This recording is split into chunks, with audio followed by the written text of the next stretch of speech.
আসসালামু আলাইকুম। ওয়ালাইকুম আসসালাম ভাইয়া, কি অবস্থা, ভালো আছেন? এই তো আলহামদুলিল্লাহ ভালো আছে। আপনারা কেমন আছেন? জি আলহামদুলিল্লাহ। ভাই আপনাদের একটু পরিচয়টা দেন। আমার নাম মোহাম্মদ শিমুল ভাইয়া, আমার বাড়ি ব্রাহ্মণবাড়িয়া। আর আপনার? আমিও ব্রাহ্মণবাড়িয়া বিজয়নগর থানা। আপনার? নাম শাহ মোহাম্মদ রিফাত, আমার বাড়ি ব্রাহ্মণবাড়িয়া সদর। আচ্ছা, মোটামুটি সবার ব্রাহ্মণবাড়িয়া। তো আপনারা কত বছর হয়েছে কুয়েত আসছেন যে? আমি 2016-তে আসছি। কি কাজের উপর আসছিলেন, কি বিষয় নিয়ে আসছিলেন একটু যদি বলতেন আমাদেরকে। কুয়েতে কি কাজ এটা তো জানেন, এই জন্য আমি আসার পর থেকে টিবইয়ের কাজ করি আর কি। এখন পর্যন্ত টিবই কাজই করি আলহামদুলিল্লাহ। আমার শরিকার নাম হয়েছে আলমাজিদ আল আলিয়া। আলহামদুলিল্লাহ ম্যানেজমেন্টও অনেক ভালো, আগামার কোনো সমস্যা নাই, বেতনেরও কোনো সমস্যা নাই, ইনশাল্লাহ আলহামদুলিল্লাহ ভালো আছে।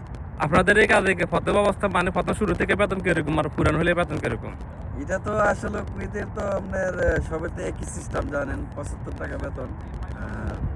আগেও 75 টাকা, এখনও 75 টাকা, আবার 20 বছর পরে আসলো 75 টাকা। এর উপরে কি আর বাড়ে না? এর উপরে কোম্পানির তো সিস্টেমে তো আর বাড়ে না। এখন যদি কুয়েতের সরকারে যদি এটা কানুন করে হয়তো বা কোনো সময় বাড়তেও পারে। ডিউটি কিরকম আপনাদের এই কোম্পানির? ডিউটি আলহামদুলিল্লাহ অনেক ভালো। সকালে না, আমি যে ডিউটি করি শুক্র শনি ছুটি আছে, সকাল 6টার থেকে 2টা পর্যন্ত। আপনারা এই যে 75 টাকা বেতন সার্ভিস করেন, এই বেতন তো আসলে কিছু হয় না। এর পাশাপাশি মানে আউটিং আমার কোনো ব্যবস্থা আছে কিনা? আউট ইনকামটা আপনার এক একজনের এক এক যে প্রসেস করে নিতে পারতেছে, কেউ কোম্পানিতে করতে পারছে, কেউ বাইরে করতেছে, এটা যার যার। এখন মনে করেন আমাদের ডিউটি তো হলো 8 ঘন্টা কন্টাকে আমরা 8 ঘন্টা কন্ট্রাক্ট, আমাদের কন্ট্রাক্টই ছিল 8 ঘন্টা পর্যন্ত। না আপনারা জানে শুনে আসছেন 8 ঘন্টা ডিউটি। এখন আমাদের কোম্পানি আবার সুযোগ দিয়ে রাখছে, আপনার ভালো সুযোগ দিয়ে রাখছে। যদি আমরা আবার পরবর্তীতে ডিউটি করি, কোম্পানি দিতেছে। আর মনে করেন কাউকে প্রেশার দিতেছে না যে তোমার যার দরকার সে করতেছে, যার দরকার নাই সে বাইরে কাজ করতেছে। ডাবল ডিউটি কত ঘন্টা বেতন করে?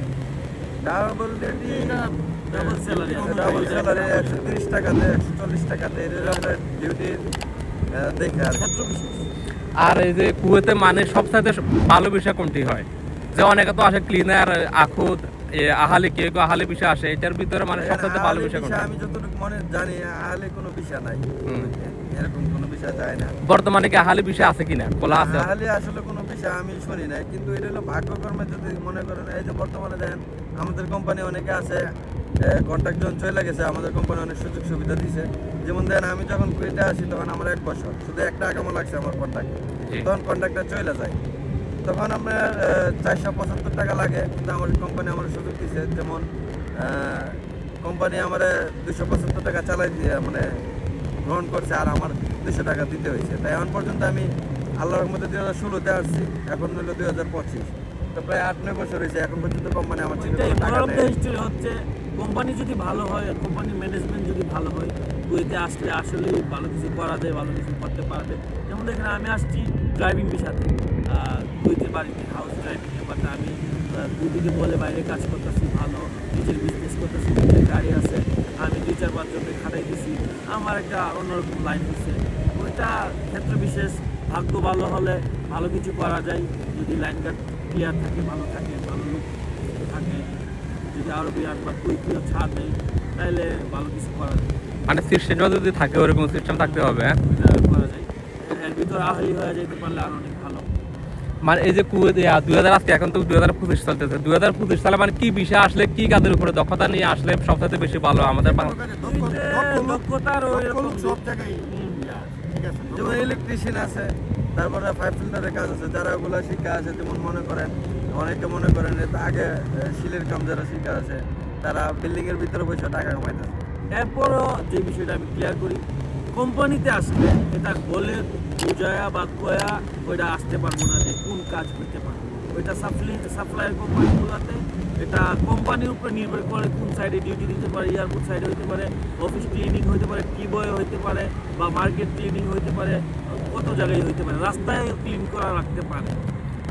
এটা কোম্পানির ইচ্ছে। এটা কোম্পানির উপরে। আমি কোম্পানির ধন্যবাদ জানাই এই কারণে যে আমি আসার পরে মনে করেন সবসময় ভালো কোম্পানি দেখে টিবইয়ের কাজই কইরা আসছি।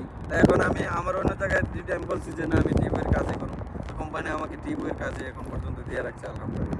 আচ্ছা, যাক, কুয়েতে মানে সবথেকে ভালো কয়েকটা কাজের পরামর্শ দেন আমাদেরকে, যে কাজগুলো মানে বাংলাদেশ বাইরে যদি আসে কাজে ভালো একটা স্যালারি পাবে। মনে করি যারা মনে করেন এই যে রঙের কাজ যারা করে তাদের কুয়েতে অনেক টাকা ইনকাম আছে। তারপরে মনে করেন টেইলার্স আছে, তারপরে 5 ফিল্টার, তারপরে মনে করেন এগুলার কাজের দক্ষতা অনেক বেশি। পাশাপাশি ইলেকট্রিশিয়ান, গাড়ির মেকানিক, ইলেকট্রিশিয়ান এগুলার গাড়িতেও অনেক ভালো এগুলো যদি সে কোম্পানি ডিউটি করার পরেও যদি কাজ জানা থাকে তাহলে সে 10 টাকা করে হাজিরা কাজ করতে পারবে। আর এখন তো জানেনই 10 টাকা কত টাকা, 4,000 টাকার মতো পড়ে। 4,000 টাকার মতন পরে, তো প্রতিদিন 4,000 টাকা তার হাজিরা থাকবো। তারপরে কোম্পানির পাশাপাশি একটা সুবিধা কি, কোম্পানিতে আসলে আকামাটা কোম্পানি দিতেছে, রুম দিতেছে, তাহলে আর তার কোনো প্যারা নেই আর কি। আর সব দিক দিয়ে আলহামদুলিল্লাহ ভালো, যারা কাজ শিখে আসবে। আর আমাদেরকে অনেকে প্রশ্ন করে আহালি বিষয় কি বন্ধ আছে না খোলা আছে? আসলে এই বিষয়ে আমি যতটুকু জানি আহালি কোনো ভিসা নাই, ঠিক আছে? বর্তমান আমি আহালি আসার কোনো পরে ভিসা নাই। আসার পরে লাইসেন্সের যদি উপরে কোনো যদি সিস্টেম করে দেয়, হেল্প করে, তাইলে আহলি হওয়া যায়। হওয়ার পরে একটু স্ট্রংলি থাকা যায়। দেখেন দেশ থেকে সরাসরি আহালি কি আসা যায় নাকি? দেশ থেকে সরাসরি সরাসরি কোনো, আমি যতটুকু জানি আসা যায় না মনে হয়। সরাসরি আসা যায় না। আমি মানে কিছু কুইতিরা যারা ছোটখাটো লাইসেন্স আছে, ওনারা দিয়ে আনতে পারে।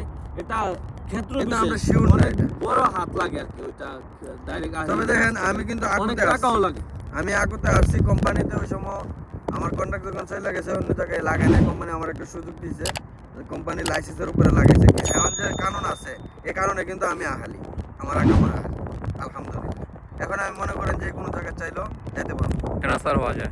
আর এই যে আহালি আর আকুদের এটা সুযোগ সুবিধাটা একটু বলুন আমাদেরকে। দেখেন আহালি হইল কি, আপনার যে কুয়েতের যে কোনো গভর্নমেন্টে কোন, আপনি যে কোনো প্রাইভেটে কোন, যে কোনো জায়গায় আপনি আকামা লাগাইতে পারবেন, কিন্তু আকুতে আপনি পারবেন না। আকুত কোম্পানিতে যাইতে দিব। যে এখন মনে করেন 75 টাকা বেতন, ওই জায়গায় গেলে 75 টাকা বেতন থাকবে, বেতন আর বাড়বো না, মানে সেম টু সেম। আর আহালি সিস্টেম সুবিধা হয় না, সেই কোম্পানি যত ডিউটি দেয়, যত মনে করেন 16 ঘন্টা দিলে 16 ঘন্টা করতে হবে, মানে তার নির্ধারিতভাবে কোনো কিছু করতে পারবো না। আর আহালি তো হইলে মনে করেন 8 ঘন্টা যদি ডিউটি করে, মনে করেন ম্যাক্সিমাম 200 টাকার নিচে কোনো বেতন নেই, মানে নিমের ভিতরে 200 টাকা বেতন। ভিতরে 200 টাকা। তো এখন দেশ থেকে যারা আসতে চায় তাদের আপনার কিছু পরামর্শ দিন, কোনো পরামর্শ আছে কিনা? কোন বিষয় আসলে ভালো হয়, মানে কি কাজের উপর আসলে ভালো হয়, অথবা কি জিনিসগুলো ফলো করে আসলে ভালো হয়? এখন কোম্পানি তো আপনার অনেকগুলো কোম্পানি তৈরি হইতেছে, দালালও বাড়তেছে। আমার হিসাবে আমি তো মনে করি কুয়েতে এত টাকা তো না আসাটাই বেটার। বর্তমানে 10 থেকে 12 লক্ষ টাকা চলে যায়। 12 লাখ টাকা লাগে। আর কুয়েতে শুধু মানুষে, আমার ফ্যামিলি তো মনে করে যে 1 টাকা 400 টাকা, 400 টাকা। কিন্তু আমার বেতন কত টাকা ওইটা কি হিসাব করে না। বেতন কিন্তু 75 টাকা। অবশ্যই আপনি সবার আগে হিসাব করে দেবেন যে 75 টাকা কত টাকা হয়। কত টাকা হয়। এর মধ্যে আপনার খানা খরচ আছে, আপনার যদি ইত্যাদি ফোন বিল আছে, তারপরে আপনার যদি কোনো কিছু আপনি যদি মনে করেন এক্সট্রা কোনো যারা সিগারেট খায় তারা এক্সট্রা খরচ আছে, অবশ্যই আছে। এগুলোর পরে হইলো তার ইনকামটা। তা আমি মনে করি যে আসার আগে যারা কুয়েতে আসবে নতুন করে, সবচেয়ে আগে জানার দরকার 1 টাকা কত ওইটা না, বেতন কত টাকা ওইটা ইম্পর্টেন্ট। ওইটা জানার পরে তারা কোম্পানি ম্যানেজমেন্ট কেমন, কোম্পানিটা কন্ট্রাক্ট আছে কিনা, এবং আগে পরে মিলা কোম্পানির একটা হিসাব কিতাব আছে যে এই কোম্পানিটা কত বছর ধরে কুয়েতে টিকা আছে এবং কেমন ভাবে চালাচ্ছে। যদি কোনো লোক থাকে, ওই লোকের মাধ্যমে যাই না আসা ভালো যে ওই কোম্পানির ম্যানেজমেন্ট কেমন এবং স্যালারি কত তারিখে দেয়, স্যালারি ঠিকভাবে দেয় কিনা, ভালো কন্ট্রাক্ট আছে কিনা। আমি যে যাবো, আমার যে আখুদ যেটা ওইটা বলে, যেই কন্ট্রাক্টের উপর আসে ওই কন্ট্রাক্টে শুধু কাজ করতে পারে। আর যে আহলি যেটাকে বলে ওইটা হলো লাইসেন্সের উপরে, এদেশে একটা পাওয়ারফুল একটা আকাম। ওইটা ওই সাইড হইলে যে কোনো জায়গায় ট্রান্সফার হতে পারে নর্মালি, এবং ভালো একটা স্যালারিতে কাজ করতে পারে। সো এদেশে আসতে গেলে এখন বর্তমানে যে এত টাকা দিয়ে আমি যাব, কোন কোম্পানিতে যাইতেছি, কার কাছে যেতেছি, কার মাধ্যমে গিয়ে কি করব, ওইগুলা ক্লিয়ারলি জেনে শুনে তারপরে আসার জন্য পাসপোর্ট জমা দেওয়ার কিংবা আসা। অনেকের মধ্যে আমরা অনেকের সাথে কথাবার্তা বলি, দালালের মানে দালালের মাধ্যমে আসার পরে এখানে চাকরি দেয় না, কাজ দেয় না, অনেক সমস্যা। কেউ যদি আসতে চায় কি দালালের মাধ্যমে আসলে ভালো হয় না নিজস্ব কোনো লোকজন থাকলে তাদের নিজস্ব লোক দিয়ে আসলে অবশ্যই ভালো হয়। দালালের মাধ্যমে দিয়ে আসলেও দালালের খোঁজ খবর নেওয়া, নিজের কোনো লোক থাকলে, আত্মীয় স্বজন থাকলে যে এই কোম্পানিটার খোঁজ নেন, এই বিষয়টার খোঁজ নেন, এই কোম্পানির কি আদৌ আছে কিনা, এবং কন্ট্রাক্ট কেমন আছে, এবং ম্যানেজমেন্ট কেমন চলতেছে, স্যালারি কীভাবে দেয়, এবং থাকা খাওয়ার জায়গা, ডিউটি প্লেস সব কিছু সুন্দর করে যদি দেয়, তাহলে ওই কোম্পানিতে আসার জন্য অ্যাপয়েন্টমেন্ট করতে পারে বা অ্যাপ্লাই করতে পারে। ওকে ভাই, ধন্যবাদ আপনাদের গুরুত্বপূর্ণ মতামত দেওয়ার জন্য। আর এখন যে কথা বলতেছেন, এটা কোন জায়গা থেকে কথা বলতেছেন আপনারা? আমরা আল শহীদ পার্কে আছি। আল শাহিদ পার্কে। আপনারা যে তখন যে কথাগুলো বলছেন এগুলো কতটুকু সত্য? 100% সত্য। আমরা অনেক, আমার ফ্রেন্ড রিফাত, সে আছে 3 বছর যাবত। আমি আগেও 6 বছর ছিলাম, এখন আবার আসছি 1 বছর হয়েছে। 2015-তে আমি আসছিলাম। আমরা যা বুঝতে পারছি এই 8-10 বছরে, তবে আমি যেগুলো বলছি ওগুলো রাইটে, কিন্তু ওই যে আপনি বললেন আহালির যে বিষয়টা, এটা আমি শিওর না। আমি জানি যতটুকু যে কোম্পানিতে আহালি হয় না, এটা আপনার প্রাইভেট কোম্পানি, প্রাইভেট সেক্টরে আহালি হয়, তাহলে ওইটা আহালি হয়, তবে এটা আমি শিওর না। হয়তো বা এটা না, ওটা ঠিক আছে, হইতে হ্যাঁ। পারে। কেউ যদি এরকম কোনো চক্র বা কোনো দালাল যদি বলে ফ্রি বিষয় নিব, আহলি বিষয় নিব, এটা যে কোনো মূল্যে নিজের লোক দিয়া পরীক্ষা নিরীক্ষা করা আহলি কিনা, আসলে শোন বিষয় কিনা, ওইটা দেখে শুনে আসা এবং কত টাকা নিচ্ছে। হ্যাঁ, লাগে 800, 2000 বা 2200 দিনার, সেই জায়গায় কি 2400, 2500 বা 3000 দিনার নিয়ে নিতেছে কিনা, কেমনে কি সব কিছু খোঁজখবর নিয়ে আসা। কারণ এটা লাইফ রিস্ক, একটা সংসার এবং একটা পরিবার এটার উপরে নির্ভর করে, একটা মানুষের স্বপ্ন থাকে। ওকে ভাই, ধন্যবাদ আপনাদের গুরুত্বপূর্ণ মতামত দেওয়ার জন্য। তো ভালোবাসা করে ধন্যবাদ। সাপোর্ট চাই, ঠিক আছে, ভালো থাকবেন, আল্লাহ হাফেজ। আসসালামু আলাইকুম।